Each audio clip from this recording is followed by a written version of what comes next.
আসসালামু আলাইকুম। Hi everyone, সবাই কেমন আছেন? আমি আলহামদুলিল্লাহ ভালো আছি। আজকে আপনাদের সাথে শেয়ার করব শিং মাছের উপরে যে কালো ময়লা আছে সেগুলো খুব সহজ পদ্ধতিতে তোলার উপায়। চলুন শুরু করা যাক। প্রথমেই শিং মাছগুলোকে ভালোভাবে কেটে পরিষ্কার করে নিচ্ছি। তারপর এখানে লাগবে আমার পেঁপে গাছের পাতা। পেঁপে পাতা নেওয়ার জন্য আমি ছাদে চলে এসেছি। ছাদ থেকে পেঁপে পাতা নিয়ে নিচ্ছি। ছাদে আমাদের পেঁপে গাছ রয়েছে, সেখান থেকে পেঁপে পাতা নিয়ে নিচ্ছি।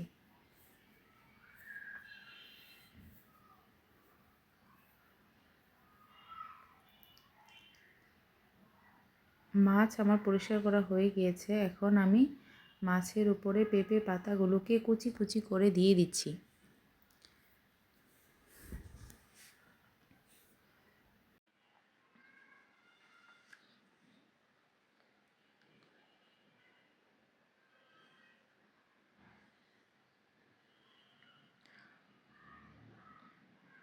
আমি এইভাবেই শিং মাছ পরিষ্কার করি। পেঁপে পাতার সাথে আরও দিয়ে দিব লেবুর রস, তাই আমি লেবু কেটে নিচ্ছি।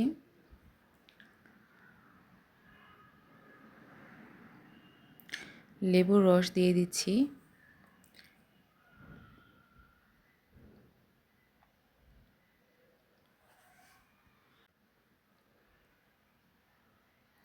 তারপর এখানে দিতে হবে লবণ।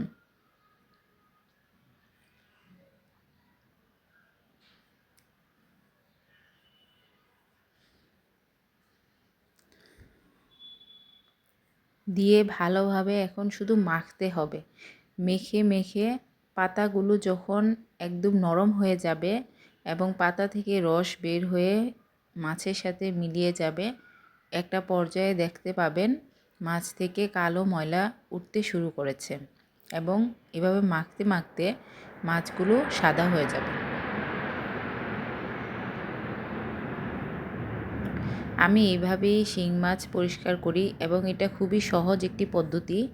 কষ্ট ছাড়া সহজেই করা যায়, বেশি সময়ও লাগে না, খুব তাড়াতাড়ি পরিষ্কার হয়ে যায়।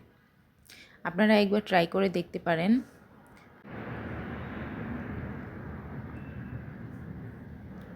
এখানে লেবুর বদলে ভিনেগারও ইউজ করা যায়। আমার কাছে ভিনেগার ছিল না, তাই আমি লেবুর রস দিয়েছি। এই যে দেখতে পাচ্ছেন মাছ থেকে কালো ময়লা উঠতে শুরু করেছে।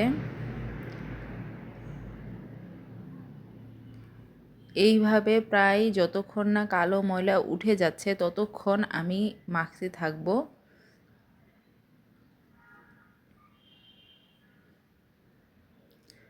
আমি আরও একটু লবণ দিয়ে দিলাম, তারপর আবার মেখে নিচ্ছি।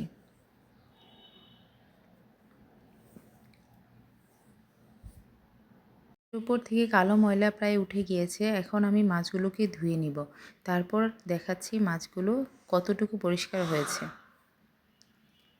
এই যে দেখতে পাচ্ছেন মাছ ধুয়ে নেওয়ার পর মাছ একদম সাদা হয়ে গিয়েছে।